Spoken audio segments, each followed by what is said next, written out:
Alrighty, let us begin. Everyone is here this evening in person or virtually, except for Robert. And he called and said he would not be here.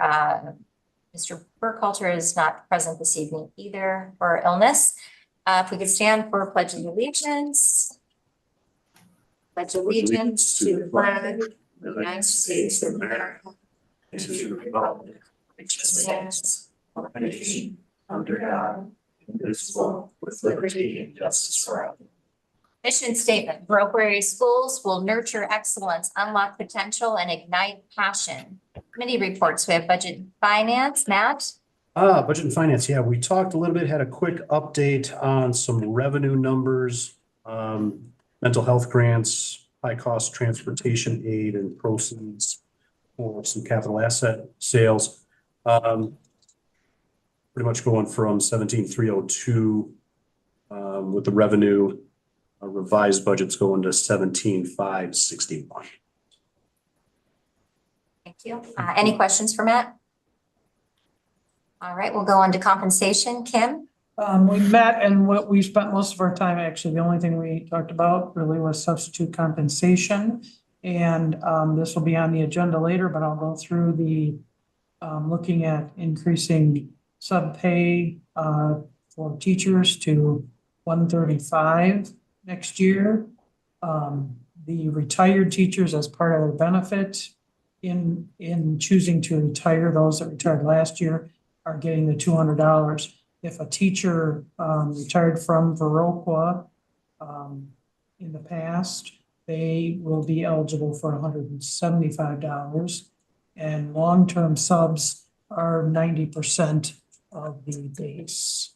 So that's going to be the recommendation for that. Thank you. And there is a compensation committee meeting tomorrow evening, correct? Correct. Okay. 3:15. 3:50. All right. Will that be held here or? That will be held here. Right. Any questions for Kim? I think it's in a conference room. Correct. Not in this- Yes. Thank you. It's in the conference Oh, room? it's in the conference room. 206. Oh, so Okay. 206. Oh, that's right. I'm sorry. They're in the library summer school. Yes. My bad. It's complicated. There's a lot of moving parts right Yep. now. Yeah. Right, thank you for that. And then we don't have any visitors back, I'm assuming. Okay, No. all right, consent agenda. We have approval of the agenda, proof of public notice, May meeting minutes, after summary one in the amount of $316,122.09. The retirements and resignations, we have none. Appointments, a high school, middle school choir teacher, Elizabeth Lackman, 24-25 student at risk plan. I move to approve the consent agenda as presented. Is there a second? Second. Any discussion? Thank you, Kathy, for the student at risk plan information as well. I don't know if there's anything else you wanted to share or if the report was pretty clear. Hopefully the report was very. I thought it was very clear. I just didn't know if there was anything else. Okay. Nope, all good. Thank you. With that, all in favor, vote by saying aye. Aye. Opposed? Motion passes. The next item is voucher summary 2 in the amount of $303,096.82, and that is insurance. I'll move to approve voucher summary 2 in the amount of $303,096. Second, I second. any discussion? All in favor, vote by saying aye. Aye. Thank you. And Marina, if you're ever want to say, just please speak out, because I know Okay. some not looking that direction. So thank you for that. Substitute teacher pay. Kim already discussed what that would. I can make the motion as. Okay. That's got it. Move to accept the substitute teacher pay rate of substitute teacher for 135. The Viroqua retired teachers, anyone who's retired in the past at 175. Those that retired last year as part of their retirement package are at 200, and the long-term substitute teacher is 90% of the base. And so by last year, you mean Just currently, 23, 23, 24 year. academic year. Yes. Perfect. Yep. All right. Is there a second? Second. Any discussion? All in favor, vote by saying aye. Aye. Opposed? Motion carries. Thank you for the work of the compensation committee. We appreciate you. Budget adjustments. I'll move to approve 23-24 budget adjustments. Is there a second? I'll second. Right. We'll give Marina that one. Slightly delayed, but we will give her that one. Mike, would you like to present any information or The budget adjustments, as I told the committee, pretty much can be summarized in two reasons. One, the state released the two amounts, what I'm gonna call the school social worker grant amount was released last June 10th and was paid actually today on the 17th. And the high cost transportation aid calculation was completed both in the last week. Those amounts are calculated based on reports filed by districts throughout the state. So budgeting for them is difficult because of the uncertainty of how your district is gonna fall compared to other districts. There's no base amount. In the school social worker grant, that was 50% of the first year increases in costs from when you didn't have one. But then there's a second tier that goes into that where the remaining money after all the first tier was allocated out, that you become eligible for that second tier. So we knew there was a good chance we were going to get something for it, but we really didn't have any idea. And honestly, I wasn't 100% sure which year that was going to fall into. And it did fall into 23-24. We are gonna sell one of our buses to a neighboring school district. So that revenue is accounted for in this budget adjustment. And to assist with next year's budget and to, take the benefit of these two revenues that were in excess of what we had planned, we are going to purchase two buses here in June, basically freeing up the purchase of two buses out of next year's budget, which we dearly need as we look at the 24-25 budget. any questions for Mike? So the only thing I want to say is that Mike brought this proposal forward about cycling 3 buses at a time, Bye. 5 buses at a time. What you were just saying. Yeah. And it has been a huge savings for our district as far as not having the maintenance issues. What we're getting for the price of the buses when we're selling them after a couple of years. And if it weren't for bus prices increasing in the rate that they have, we probably could have even been making money off of it.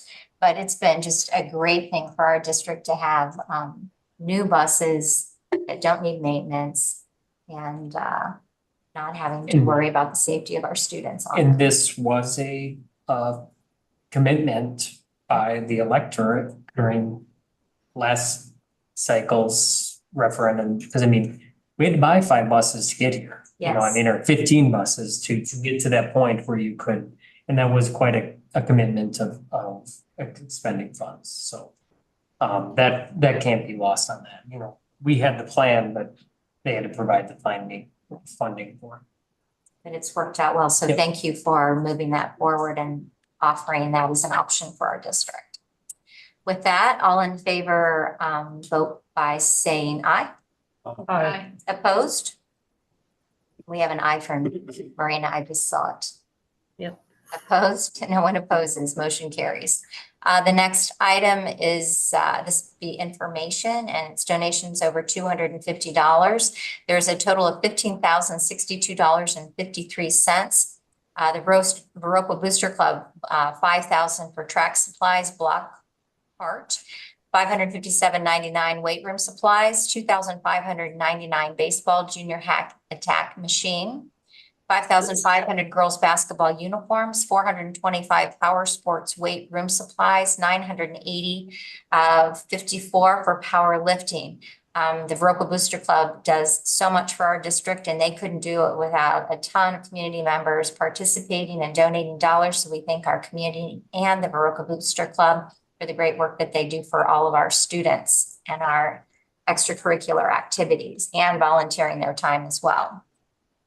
The next item is 23-24 school nurse report, health office report, and I'm going to throw in 23-24 seclusion and restraint report because I believe all those are Kathy. All of the, it's the Kathy show. So I'm giving the Kathy show. I just want to draw your attention to, the very last of the cover sheet from the health office. Lisa Wanless is our nurse. We contract her from Scenic Bluffs.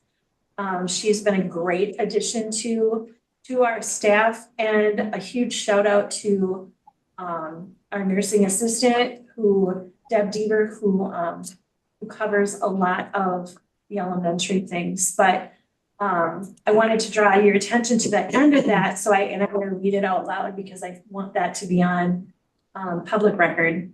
The accomplishments for this year and new additions, implemented Narcan in all of the AEDs and educated staff on Narcan administration, added 3 well first aid kits to all gyms on the campus, assisted Adam Stenner in getting a new AED for the wrestling area, assisted in returning to a normal environment through COVID by releasing isolation requirements as recommended by the CDC. This included notification to families and staff. This is Lisa writing. This has been my first year at Viroqua in this position. What a wonderful first year. Thank you all to the staff, families, and students for welcoming me into this district. I look forward to another wonderful year next year. I'm also thankful to have Deb Deaver as a health assistant who serves our students at the elementary. It has been a challenging but rewarding year.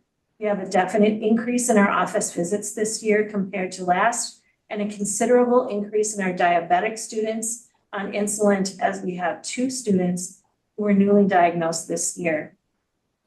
We also had our fair share of medical emergencies. What a wonderful team we have here to provide support and give the best outcomes to our students and staff that need assistance. So I just wanted to point that section out.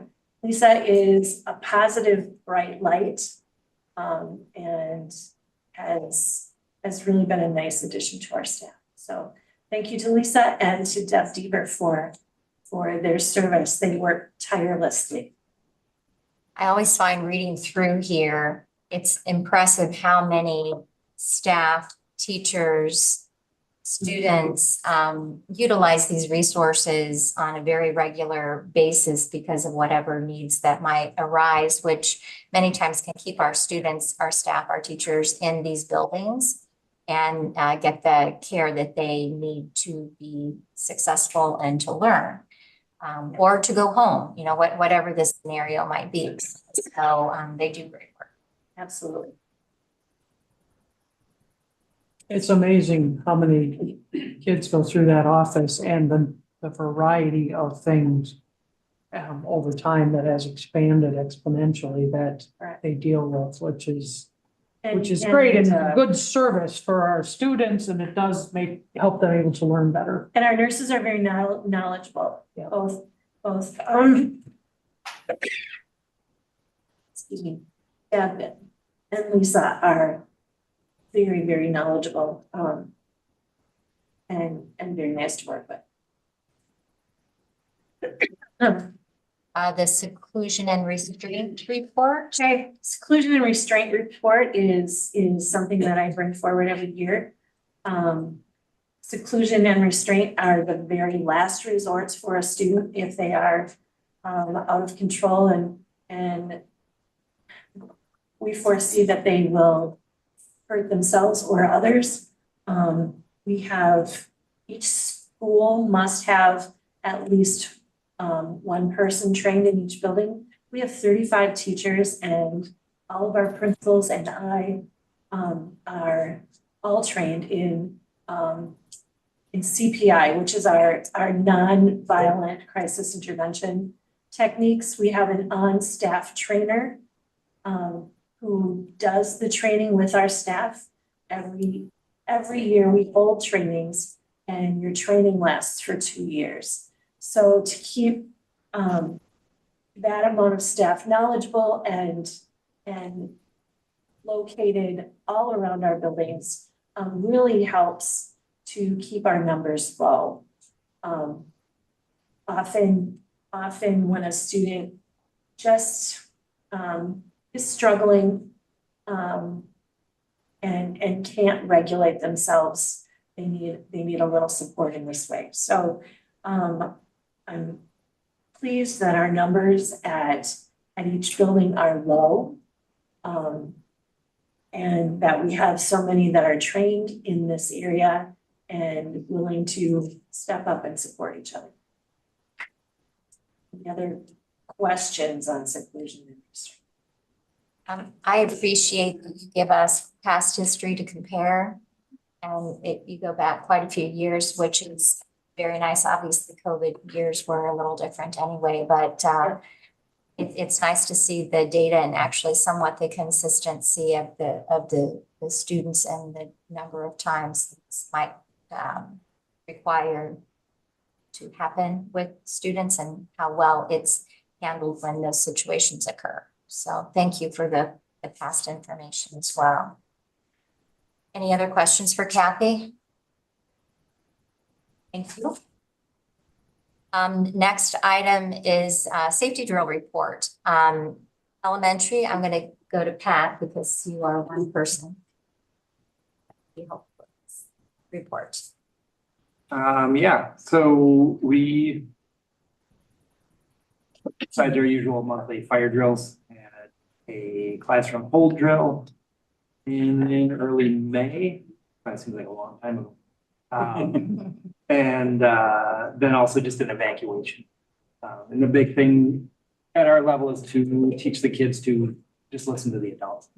You know, big thing, especially with these drills, we don't want to scare any of the kids, but then we realized, you know, these happen a lot, especially like the classroom hold is typically at this building, like medical situations. But it could be anything from vomit in the hallway or something we don't want kids to know, not a direct threat of any kind. And then evacuation, which maybe that helps because we needed to evacuate this building from a gas line the other day. So that type of evacuation without any reunification or going anywhere off campus, just a non-fire evacuation. So the more we do those, I think the calmer everyone is, the more we communicate and debrief afterwards from each one of those, but especially when we can calmly talk about each situation with kids and adults. So, yeah, that's about it, I think. How detailed we need to be on those. I don't think so. This says middle school and high school as well, so I don't know which one of you might want to. Well, that's detailed, Speak because to I that. don't think he had an administrative report, so. I don't. So. So you can hear. Share the well. Absolutely, yeah. So what we had was a lockout drill on the same day, actually, that you guys had a drill over at the elementary school. We had a lockout drill. In that scenario, we actually had something. Sorry. Something similar to that. Yeah. So we had a lockout type of situation happen earlier this year with the elementary school where we had students that were outside of the building. It's right about dismissal time. And there was a loud noise, an unrecognized loud noise, right? That could potentially have been a threat of violence. And that's a really good situation, a really good example of when we would do a lockout, not full Alice. It's just getting people into the building, locking the exterior doors. And aside from that, basically the business inside of the building is as normal. And it's not language that we use very often. Usually we hear lockout and we think lockdown, right? And those are two different things. So the biggest thing that we learned through that process and debriefing with the teachers and the students was the misunderstanding of the two, is that after the exterior doors being locked and a lockout, they can still transition between classes. They can still go to the bathroom kind of as normal. And so it's just being intentional about that language, clarifying some of those expectations. Similar to what Pat said, the more often that we do these drills, the more prepared and more calm and that our staff and our students are going to be. So, yeah. Any questions with regards to the Viroqua drill? Thank you. I appreciate that you guys report on those and so people understand that we do those kind of drills and so that students are ready if anything happens, because unfortunately we know things happen when we least expect them. So I appreciate the fact you guys do that and thank you for the report. I'll also say, I just happened to be here. I was supposed to have a meeting the day right before the gas line was struck during this construction process.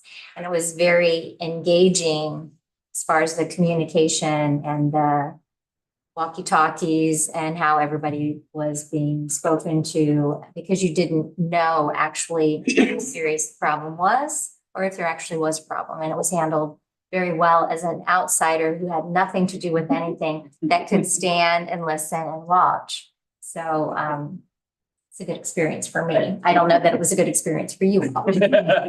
In some ways it was, right? It was positive in the way that the students always surprise you in how flexible and responsive they are. And I think part of the credit goes to a number of the students that we have for summer school are elementary students. Yes. That experienced these guys earlier in the year. So I think that that did play a role in it going so well.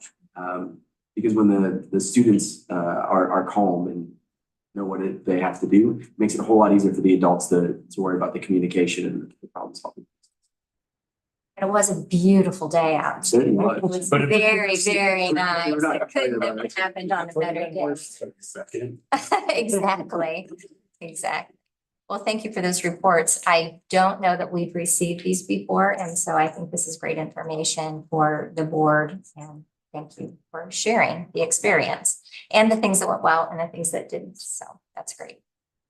The next item will be the district administrator who, since he is sick, Mike will be filling in for that tonight, and the facilities update. It's all yours, and the project updates on the webpage also. So the project updates are on the webpage. And asked Tom, in going over for this meeting, exactly how, and he said, well, we've got the owner's progress report, and that's what we would like to talk about. And since we can talk about where we're at, couple of things, just, major milestones, accomplishments, summer construction really kicked off May 28th. So basically 3-4 weeks ago, with interior building demolition and site work restoration. Structural masonry block completed at the middle school, high school, 2-story addition, as well as at the middle school, high school front entrance and interior office space. We did have some asbestos abatement that we were able to have completed before the students came for summer school. And so that was important out of one of our remaining restrooms that didn't clear their test originally. And the roof structure was completed at the elementary addition. Coming up, completion of the bio retention ponds on Ben Lawton Drive by Badger Environmental. Site excavation, installation of new sanitary sewer lines in middle school, high school parking lot. Obviously, if you've been up to the school recently to get here tonight or over the last 3 weeks, for the pool, everybody's been very, very flexible. This is a big project, and basically what we're doing is we're removing the need to use a mechanical pump to transport sewer from the side of the building up and then out to a gravity flow, which whenever you can remove that mechanical pump system, you want to, because pumps fail. And when pumps fail, it's not a good situation when you're talking sewer. So getting that done now is great. But if you go out and you look at what you would need to have a slope going all the way down to Highway 56 from below the high school gym, you can see you've got to dig very, very deep outside here. And that's what they're working on now. And they have hit some rock, which was anticipated. But they've done a great job keeping it moving if the weather would just hold tight. Eventually that'll all be new drive. and, you know, pavement and sidewalk and everything. So it's going to be a real nice and that's a long-term investment that it's done the right way now, I guess you could say. Structural steel erection at the middle school, high school, 2-story in tech ed, that's come a long way. Basically every day you go into those areas or you see, you know, what happens and you're just amazed at how it's all coming together. So that's great. They're gonna start on the exterior masonry veneer at the new additions, so it's not gonna be the gray block. It's gonna have the nice brick on the outside. And that's, you know, key issues and concerns, they go through them, you can repeat them. There's always gonna be unforeseen. We're getting through those. Tom and I meet with basically the project superintendents, the project manager, 2 architects, plus then the architect that then reviews the changes that they're and we just go through changes and try to keep things moving forward, and sign off on those changes before they're approved to go forward. But that's been pretty good. You know, one of the procurement of structural steel for the high school, middle school, which was scheduled for delivery on May 24th. We're receiving it slow. You know, this is one of those supply chain issue things. We are receiving it, but we didn't get it all in advance like we would want. So that could, and then the weather. You know, farmers love the rain. We're happy to have the rain. We could use a little bit of dry stretches in here now, so that, you know, could have used it when we were trying to seal everything up, but you know, a little bit more dry, it just really makes for a mighty mess. As far as schedule goes, I mean, we're still on schedule. I guess technically there's a couple areas that we're getting, you know, close to not being where we want, but there's a number of areas where we're ahead. So, you know, we'll keep talking, but let's talk, you know, about the progress. Elementary, if you look here, you can see this is in the elementary bathrooms, the old district office area, the new 4th grade area, the bathroom partitions. That area is very, very close to being completed. As you can tell, the elementary casework in the new 4th grade classroom, all done. You know, this is probably, I'm gonna get confused which wall we're looking out here. This is somewhere around Tom's office. No, this is maybe my old office section. You've got the elementary addition. When you drive by, that looks really neat right now. You've got your spray foam and wood blocking. It's really coming into shape. These right here are the interior coiling doors that in case of a fire would drop. No, slowly drop. Fast enough. I asked, I said, you know, we have little kids, all of a sudden someone pulls a fire alarm and things not gonna, you know, no, it's a controlled drop where basically it separates it off so that for fire purposes, they can control that. That'll all be covered in drywall and everything so that you won't see those mechanical. It'll look really nice. You've got your 2-story. This is back kind of behind by the pool, the backside between the pool and the cafeteria, if you know where that is. That has all really taken shape. They've got the slab on grade in the 1st floor classroom done. That above there, that was poured, that floor system was poured cement last week, so that's great. Future stairwell exit, this will be there related to that. This is a tech ed area. When you step inside the old tech ed area and look out at the new, you realize how much square footage we are adding, and it's a lot. It's pretty impressive when you're in there. Middle school, high school tech ed demo in the old bathroom and corridor there. We're getting ready to put the ramp in. Classroom and corridor, you wouldn't even recognize it up there right now. The classrooms, it's just crazy. The front office area, this would be kind of the commons area, I guess, if you would. We have the custodial closet, you know, in this area here. That's, again, very, very neat to see how all that's going to tie into our old middle school offices all the way into our high school offices. And then this is the elevator lift. They finished or were in the process of completely deconstructing, getting that ready for installation here. In the near, they've, you know, with having students here, you know, they've been very serious about, you know, keeping that as safe as possible for our little ones. You know, you would think a gate would be enough to tell people steep out. You need to have a snow fence. You know, they're gonna try to climb through it or around it. And, I didn't realize when you want them, you know, when plumbing needs to move and you have cement floors, you don't have a basement, guys. So you dig this up and you retrench it, and this is basically kind of between the high school and middle school offices right here. And they did that. High school park, and that's the sanitary work that I'm talking about. So now we'll have sanitary that'll run all the way down, tie into the city system all down. Future drop-off entrance, that is impressive in itself, just in what you see here. This view here is from the south side of the playground, and you can't really see what's going on.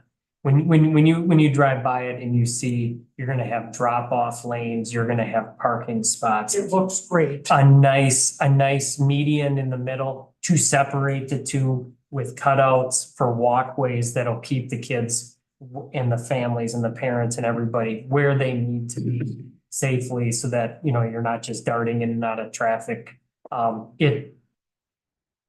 It's pretty impressive. As my wife said, as we drove by yesterday, she goes, "Why wasn't that designed that way the first time?" And I said, that is probably always a question, and it probably came down to cost. I mean, that's, you know, usually what drives that. But I think this is the right way to do it. And I think it's going to be appreciated by families immensely. Yes, it'll be interesting to see how our users actually feel about it, but I think it's gonna be really good. So, Probably nice that you had the space to do that. You know, like there wasn't like, had to get into Education Avenue. No. So you had to, yep, and as you can see, the sidewalk was moved in a little. yeah, So I mean, you know, there's some trees that we lost. yeah. We lost those boulevard trees. Tree planting will begin here, you know, towards the, and we're planting a lot of trees. We took a lot of trees out with the woods and everything. We're planting a lot of trees. That was pretty insistent on the front end, and that's when it will start being real fun to see what's going on. So, any questions with that? The only thing I can say is like this elementary was built before we ever moved here. And so I think it was so much better and so much more space.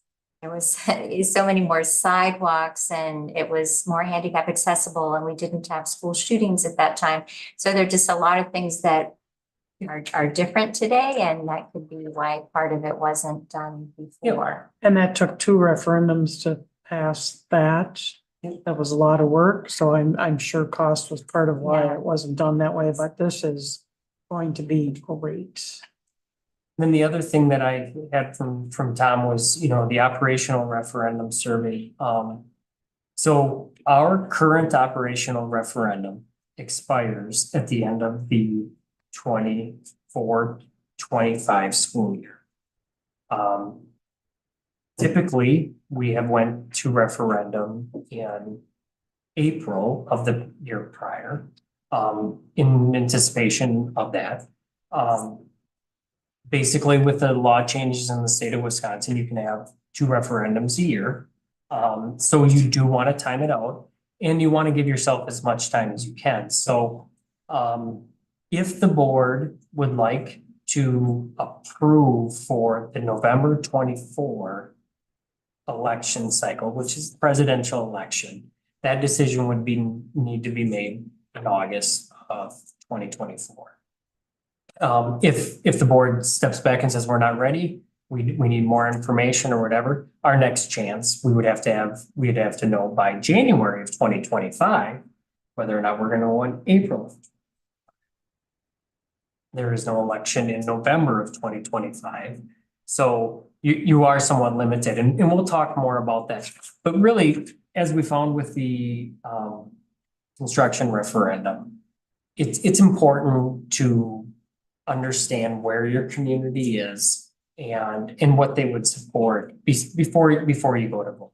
And so we've engaged school perceptions to do a survey. Now, even with that, we had to make some assumptions as to what we need. We've spent a lot of time not only looking at where we are and what we need for our operations, but then we've also tried to compare to other school districts. And, you know, school finance is not easy, and but I mean, one of the main concepts is revenue limit per student. Or revenue limit and what that is. And in 2 years of no increases, even though we had a decent increase from the state last year, really set the district, you know, and this district's always been very conservative all the way back to 1990. So our base started back in 1990, so much lower than some of our neighboring school districts. Now, with some of those freezes and catch-ups, we've gotten closer, but in the meantime, those districts have also passed operational referendums. We're trying to compete for staffing and for, you know,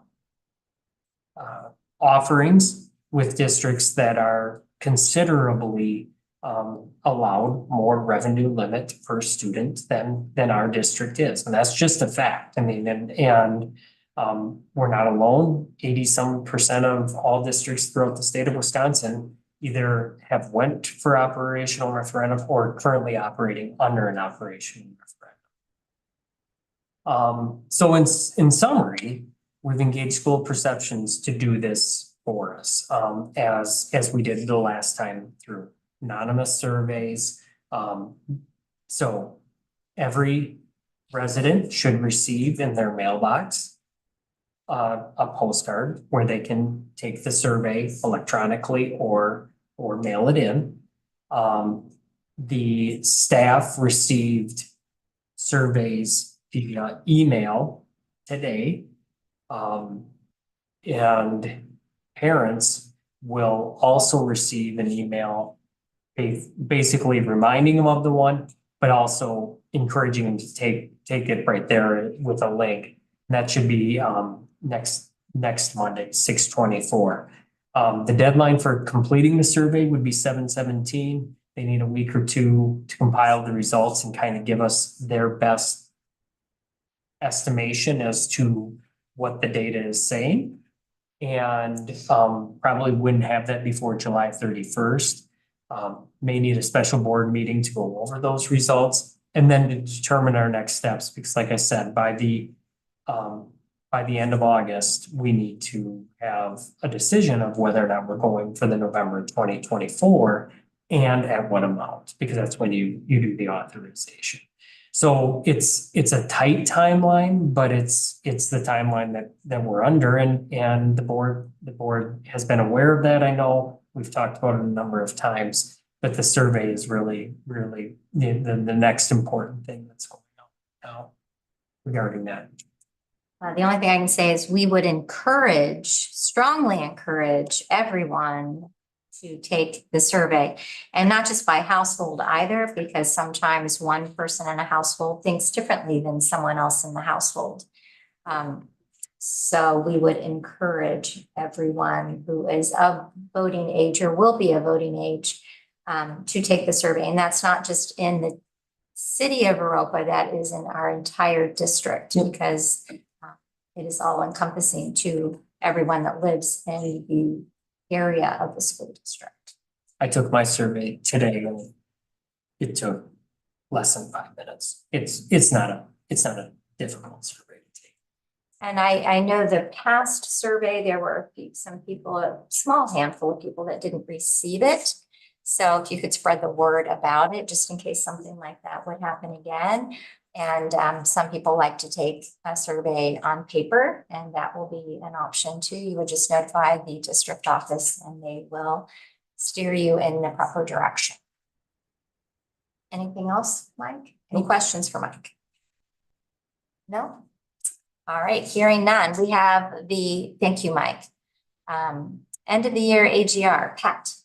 All right.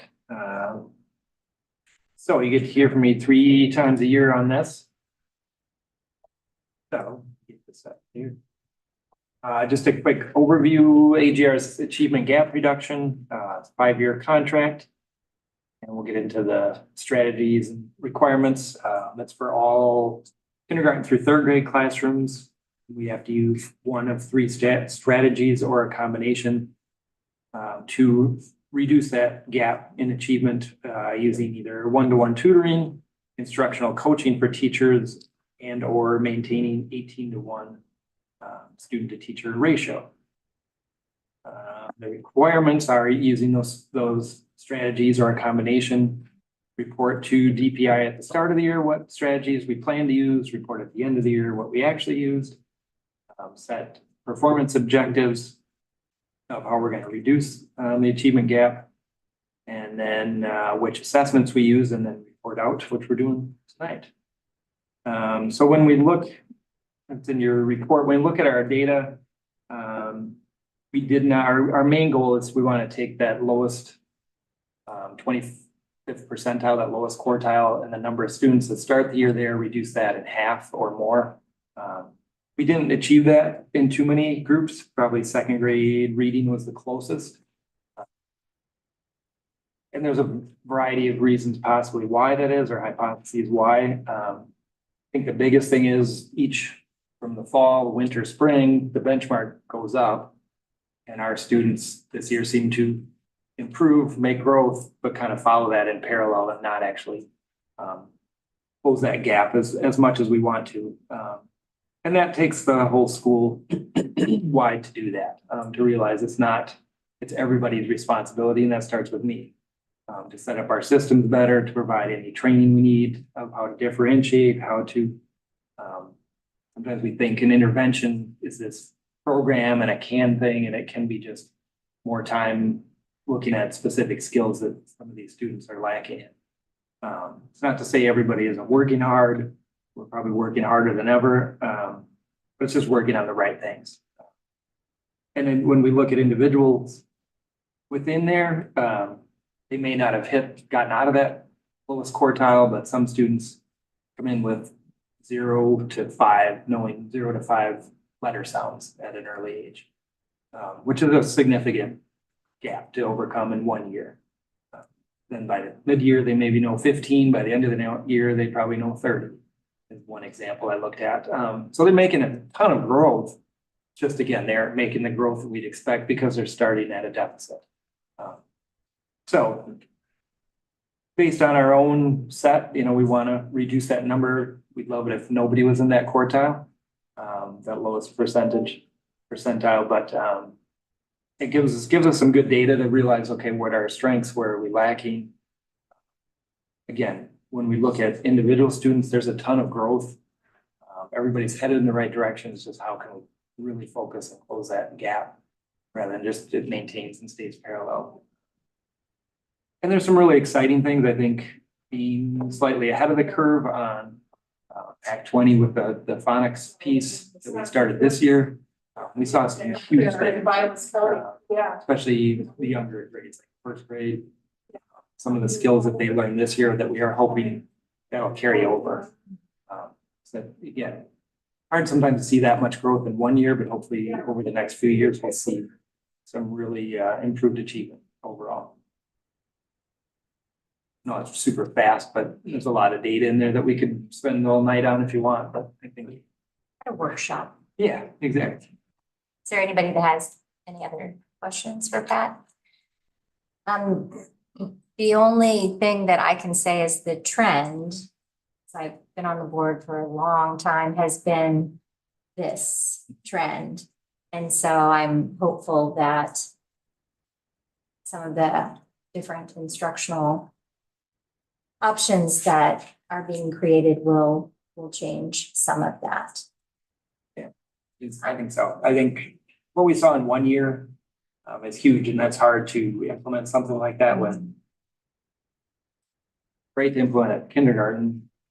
1st graders didn't get the year before, 2nd graders are starting 2 years behind on something like that. So that'll take a little while to implement, but what we saw from the younger grades in 1 year was pretty impressive.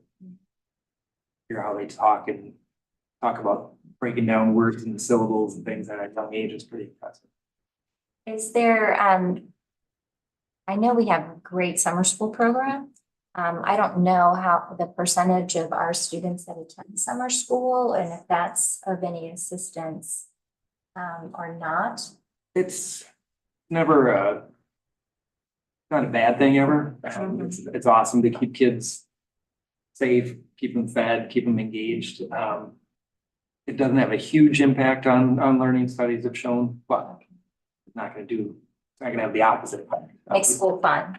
Yeah, exactly. Keeps them engaged. Hopefully at least maintain where they're at. Way off. You have some skills, basic skills mixed into the day that might help you. It's not gonna be a huge boost, but at least hopefully we can maintain and not go backwards. I was talking to Mary Mulvaney Kemp that has the Red Lou Mobile Library, and she was curious as far as our students, because they've been operating for 2 years, 3 years. I'm not exactly sure how that might be impacting reading for our students, and I don't know how you would even collect data on that other than children families that check out those books. But I thought that was it would be an interesting piece of data, I think. So thank you for that. We look forward to learning more. The high school music trip, Jason. Yeah, so it's that, again, we typically do the music trip every 4 years. If you remember, we had an event, a worldwide epidemic that delayed our last one. So we actually are doing this one on a 3-year rotation. And the main reason we're actually doing that is to get us, we'd like to have 2 years in between the cross-country Hawaii trip and the music trip. So this year with us having some turnover in our music staff, I was probably more heavily involved in the planning of this one. Knowing that we only had 3 years, we actually made the difficult choice. We actually decreased the length of our trip. We in the past had done an 8-day trip. We actually switched to a 6-day trip, which is actually kind of the most popular length of time that most schools do. The positives that come out of it are, number one, it decreases the overall cost. As you can imagine, the last 3 years, how much the cost has gone up. And number two, we were able to, with working with the school calendar, last trip, we did an 8-day trip and the students missed 6 days of school. This upcoming year, we will take a 6-day trip and they will miss 1 day of school. So that'll be very beneficial, especially last time we went, I think it even spread over 2 different quarters, which makes it really interesting. So we did work with a company that we've gone with in the past. Thank you to Brad Thu for all the trips he's planned throughout the times. But we kind of helped transition that over. We did look at doing some different events. For example, the Air and Space Museum was shut down in 2021 for renovation. So that's something we added back so that because we will have some students that will attend for the second time. We had a meeting in the spring, got volunteers for chaperones. I think we have 30 or more adults that have requested to chaperone. And so that's great, including a lot of returning chaperones. So that'll it's always good. Yeah, I think there may be members of their own family. So and we have we'll have more information going out now that we have the music teachers all in place. The first payment is due, I think, October 17th. So we'll have a more firm grasp as far as how many. It's a little complicated to plan it price-wise because an empty seat is a cost. You still have to pay for that seat. So Brad was very gracious in working with us as far as, hey, how much cushion do you normally build? How do you try to plan this out? And that's like, even with the chaperones, it's great to have that many people interested in chaperoning because we're going to put a chaperone on the bus instead of having an empty seat on the bus. Even if we feel like we have too many chaperones, we'll make it work. So, but it's been good. And the music teachers who were here at the time, Wyatt and Bradley Buck and Emily at the time, we worked quite a bit working with the company to figure it out. So in the future, we have first deposits due, have a couple more fundraisers that will kick in before the last bit of money is due. and just rooming assignments, things along those lines. So company's been great to deal with. But plan it out, so. So maybe in September, at a September board meeting, there could be a little fundraiser presentation or something. People trying to sell whatever it is that they're selling to share with community members. And we can get, especially since two of the three music educators will be new, we can bring them in front of you. Too, so that you That'd be can great. Meet them a little bit more too. Thank you. It's a lot of work. It's a great opportunity. Thank you all for organizing it. Any questions for Jason? Sounds good. Do chaperones pay? Yeah, Brown's fine. That's why they're gonna give them seats. I wasn't certain how that worked. I think it's great to have more chaperones too, because parents who aren't able to go feel good that. Yeah. As a parent who didn't go, like I was happy that there were some chaperones. And there's something to having chaperones who have already gone before too. It's not a totally new experience. Staff. Shirley Watkins not gonna be walking. Right? No. He's gonna have his little cars We and things. will have staff and students that will have their needs met. Okay. We've communicated that with the bus company already Yeah. to make sure that, same with dietary needs and things like that. There's a lot of aspects and I've personally chaperoned probably 4 or 5 trips throughout time. It's even amazing from a meds distribution, how things have changed probably over the last 12 to 15 years, I mean, that's quite a process in itself. Well, and if things are refrigerated too, I mean, there's just all kinds of moving parts. That's why it's great to work with a company. Yeah. So. Wonderful. We look forward to hearing about that. Next, Dan Brown. Spring sports summary wrap up.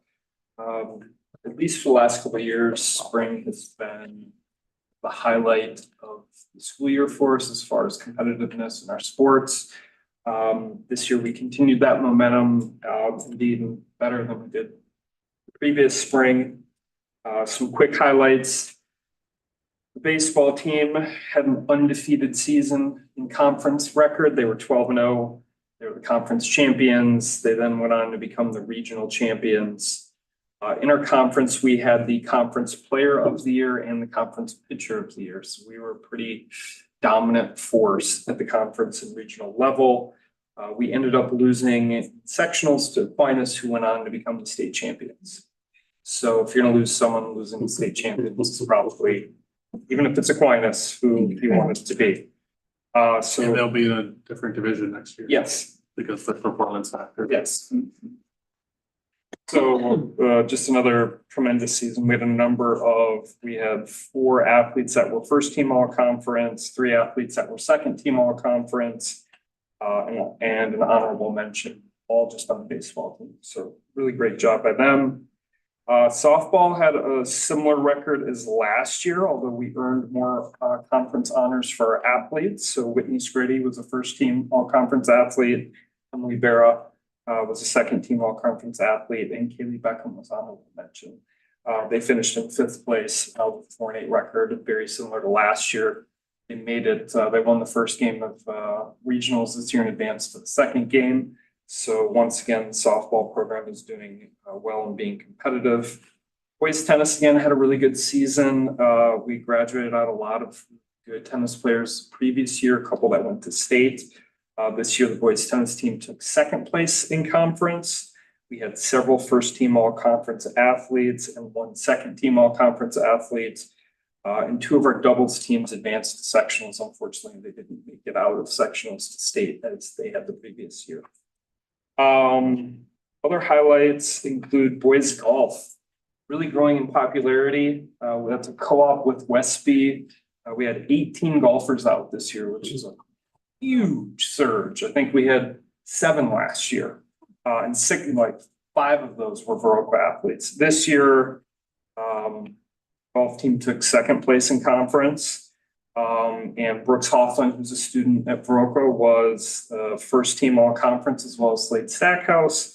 Brooks once again earned conference player of the year and made it to sectionals, didn't quite make it to state. So once again, a really strong showing by the golf team. Track this year, incredibly exciting season for both the girls and the boys. The girls track team once again finished middle of the conference in 4th place. Elena Christensen had a really dominant season. She's a sophomore athlete. She was the only girl athlete that earned first team all conference honors, but she then would go on to state. She was a state qualifier in 2 events. Not only did she qualify for state, she took 2nd state 100-meter hurdles, 5th in state in 300-meter hurdles. She's just a sophomore. So that was pretty exciting. Along the way, she broke both school records in those respective events. So she now owns the school record in both the 100 and the 300-meter hurdles. Last, certainly not least, boys track team had a pretty stellar year. The largest boys track team we've had in at least 20 years. Arguably the best from a team standpoint. We had 2 first team all conference athletes, 7 second team all conference athletes, 7 more honorable mention athletes. We had several boy athletes go to state this year. We had 2 relay teams go to state. And then we had 2 boys go for individual events as well. Batisu Newhouse Wright finished 9th in state in the boys high jump. Isaac Pratt finished 14th in the 300-meter hurdles. And then the 4x200-meter relay team took 4th in the state. We beat Aquinas in state to take 4th place. And the boys 4x4 relay team took 5th in state. Both of those teams set school records at state by wide margins. They really showed up. And along the way this year, there was multiple school records set in our 4x1, our 4x2, and our 4x4 relays. So arguably the fastest boys that have ever been through the halls of Viroqua School are here. The great part is, with the exception of Owens they're all returning next year. So on those relay teams, there was 1 senior, 2 or 3 juniors, and a sophomore. With the exception of 1 senior, they'll all be back next year. What color hair did they have at state? They had really bad hair like mine. So the coach Hugo, as the head coach, took it upon himself. And the athletes decided to dye their hair to be visible at state because it's a huge event. 100,000 people go through lacrosse on that weekend just to go to the track meet. The boys were fired up. They wanted to stand out. They did this, they stood out, they told the coaches, will you do it? And Coach Hugo said, coaches aren't doing it unless you earn a spot on the podium. So they took 4th and 5th place. And a couple days later, the athletes were like, when are you going to do this to your hair? So here we are. It looks marvelous. Yeah, thank you very much. So it was a super exciting season in Viroqua. Did exceptionally well and represented ourselves great.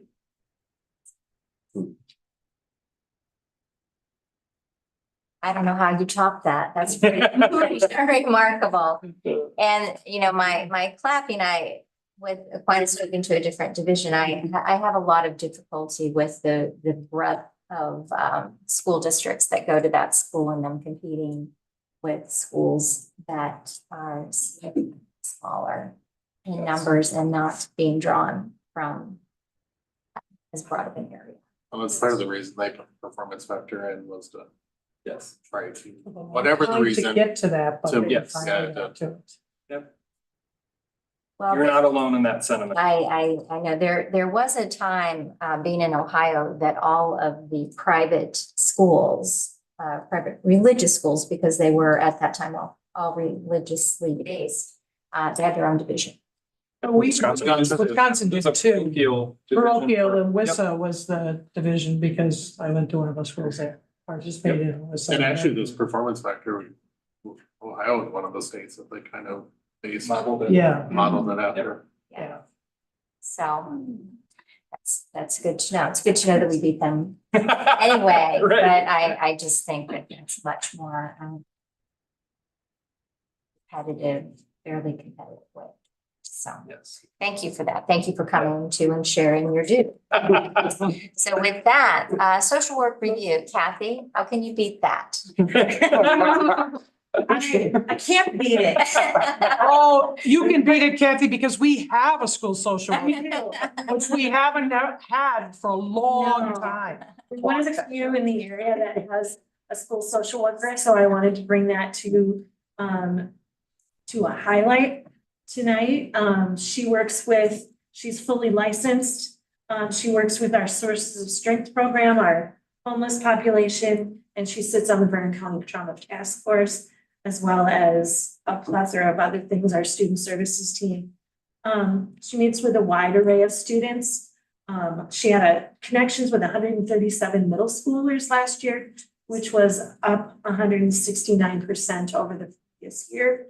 And 46 high schoolers and VAM students and 8 VAM students. So she's really growing her presence. I asked her to track that so that as we're looking, is this a really needed program? Is she being effective in her thing? She's a quiet, consistent presence, I would say, that students respect and really go to. So you're not going to see Jamie a lot, but Jamie is a presence that really fills a gap and connects with the community at large. We have a much better connection with our social workers in the county. Jamie speaks their language and understands how that works, so we can get connections. And she does a lot of connecting with our outside therapists as well. So just wanted to give her a little shout out and a little connection so you could see the asset that she is to our student services team. You win. Thank you. So, I read an article in the New York Times today, and it's about the Surgeon General wanting to put a report on social media, that social media is dangerous for certain students, wanting to put that logo just like you would on cigarettes and things like that, and talking about social media and how it's affecting our students and how they're young people and how they're not equipped and dealing with those types of harassment, bullying, self-esteem. This goes on and on. It was a very interesting article, and hopefully having this individual will assist students. And I don't know if she works with families at all. She does, and she works pretty closely with the middle school and high school counselors, goes in and teaches some of the classes that Alyssa at the middle school does with those middle school students as well. So I believe we're fortunate to have her, and I thank her for all that she does for our students and our families. Anyone else have a question for Kathy? Right, with that, we will go to Krista, summer school. Well, summer school is here. We're in the middle of our first session. We're in the last week of our first session, and a lot has happened in the past month. We finished the regular school year and transitioned all the things we needed over to this building in a week and set up some new classroom spaces. Got technology kit that staff and students needed ready, and then got ready to kick off high school. They started the week before on May 28th. Elementary and middle started on June 3rd. We have all of our extras up and running, like sports performance camp with Dan. We've got park and rec shuttle running, the outdoor adventures class, the fishing class. They're all underway. Summer breakfast and lunch, that's in full swing. And we had some exciting unplanned things happen in the past 2 weeks that kept us on our toes. So kids are here, they're happy, they're safe, they're engaged in fun and learning, and we're glad we have been able to do this. We've had 275 students across all of those programs in attendance so far in session 1. After this week, we'll have a 2-week break in which we have 2 camping sessions and a canoeing session. And then session 2 starts on July 8th. Is it similar in the next session as far as numbers or? It's almost identical. I Okay. can't quote exactly what the Sure. numbers are, but as I was comparing, there were some kids who just did one or the other, but those students balanced each other out, and some students who did both, so. Well, have they gotten rained out much? There have been a couple just rainy moments. The very first day Park and Rec was canceled midway through the day. But there have been a few indoor recesses. Yeah, but that was canceled because the baseball team was still playing. They didn't have people to coach. Good problem to have. Yeah. Well, once again, thank you for your hard work. It's an incredible program. There's a ton of moving parts and I don't know how you keep track of them all. Well, and yeah, thanks to the principals too. They're doing the day-to-day running, like literal, we talk about how there's a lot of steps involved, especially in this space, to keep up with everything that's going on. Do you guys keep track of your steps? Yes, and I think with the introduction and everything, I get more during summer school right now than I did during the normal school year. Yeah. I mean, to think about it, like, kids are in the cafeteria and we have different spots for recess. One of them is on the playground or what we can use as the playground. Shouldn't be a big deal. You have to come up the steps, down where you entered, go through the middle school gym to get out to that green space. So they're active children. They're gonna know their way around this building. They'll be ready for middle school. And for the most part, That's right. very patient parents. Yeah. Often Yeah. house, they've been great. Yes. Since we change it like weekly, It's fun to see the progress. and we want different angles. Yeah. Yes. Well, thank you for that. The next Laurel High School update with you, has there been a meeting? There was a meeting this evening at 4:45. So Renee kicked it off with some updates about the two graduations going really well. Laurel has their own graduation and participates in high school graduation. Next year, they'll have two of the high school English teachers teaching some courses up to Laurel students because they lost a position. So that's a creative way to get some of the high school teachers up there and offer some English classes to the students. They'll have 45 students next year, which is the same as what they had this year.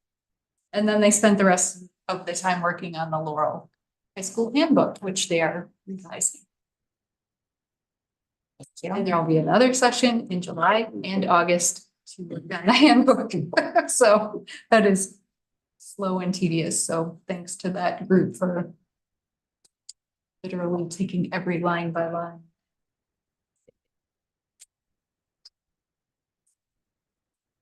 Dams update, Kim or Pat and or? The meeting was after our last board meeting, the day after, and the next one is tomorrow, but they have hired a photographer to do some pictures for the website so that they can do some things to indicate the dams portion of the website. They have one member of the committee that's gonna write up the paperwork so that they have a 501c for Montessori. They're looking for parents to join the governance council. Hopefully tomorrow night they'll have some that are going to, as terms expire, change, and as sometimes the parent leaves because the student moves up and onward. And their meeting tomorrow night is their annual meeting that they are required to have. One of their concerns was chronic absenteeism. And I said, as a district, we've talked about that and the new way those things are measured, and that is one of our goals. And so the district as a whole will be working on it.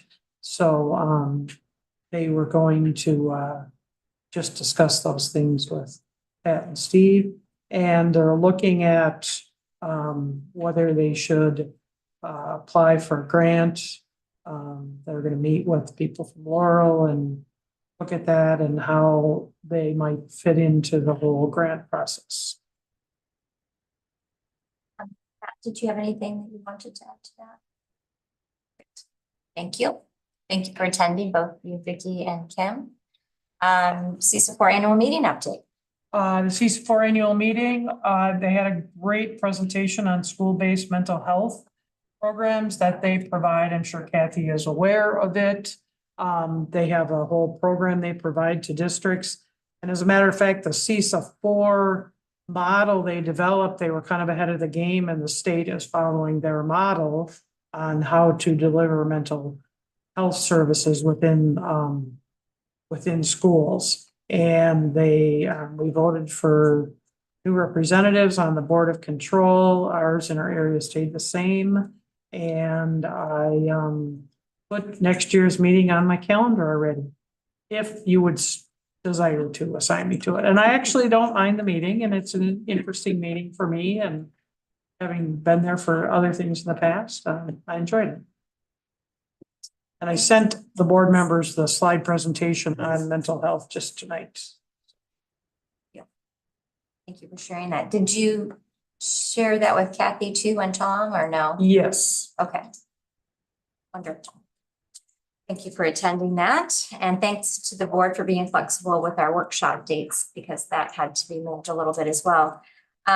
This is a letter that I'm going to share with you. I'll just pass it around. And basically the WASB Board of Directors approved a 5% increase in their due schedule, which is somewhat significant for the services that they provide. There's that letter.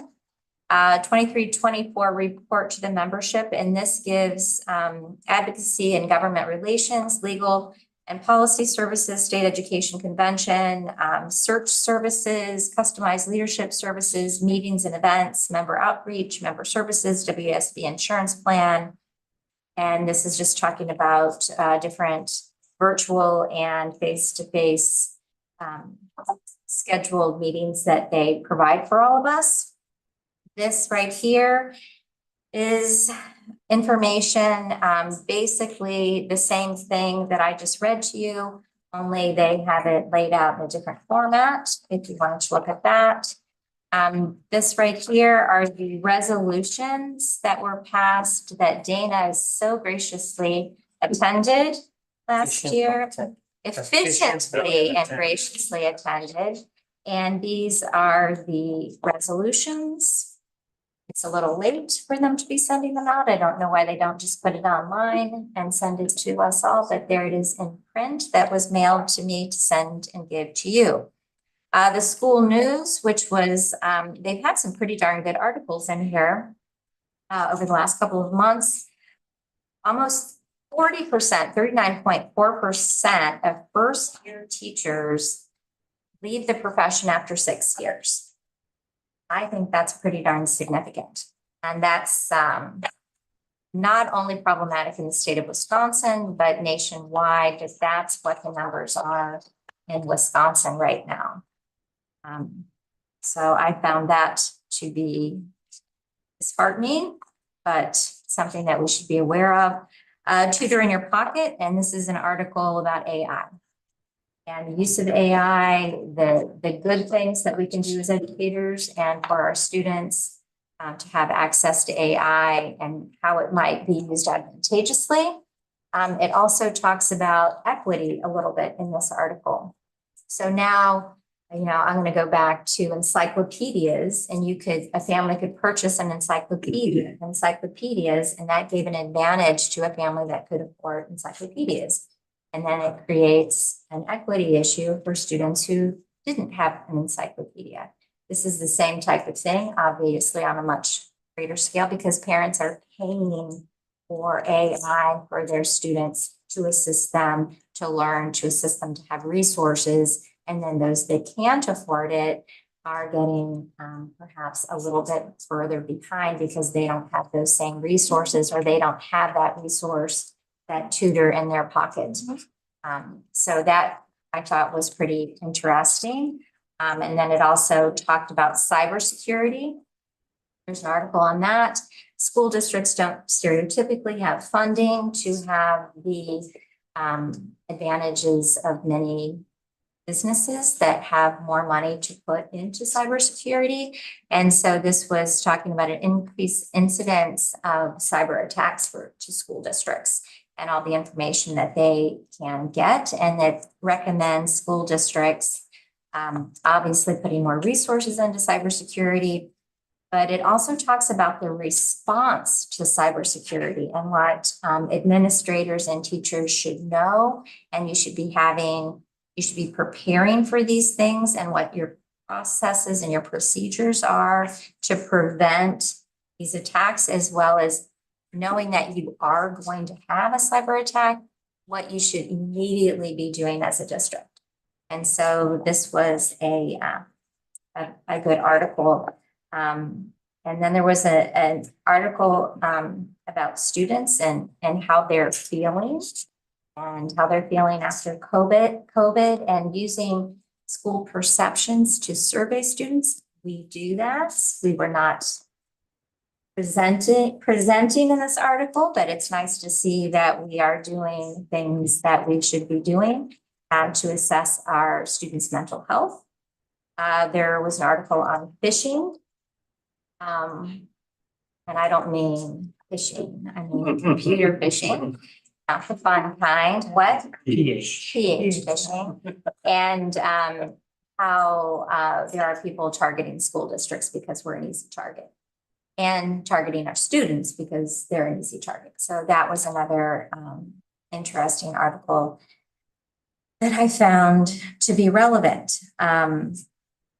And then it talked about some legalities of social media, and how controversial these things are, and how school board members using social media, that it talks about lawsuits that have come to school board members because of what they've put on social media, and how you should perhaps put a line that you shouldn't say you're a school board member, number one, when you're listing profile, because that could be misconstrued as the board having a certain opinion. And when you put something on social media, more than cautious that this is just you as an individual. So that sounds good. Anyone that would like this copy, it's online also, but I am old. Love papers. So kitchen counter. For the reminder to get that off the counter next to my bed. It did really have some It has some good- relevant information that it's getting better. So, hot topics. And before we adjourn, just to let you know, Tuesday, June 18th, compensation, 3:15, Monday, July 8th. We have a board workshop at 5:30.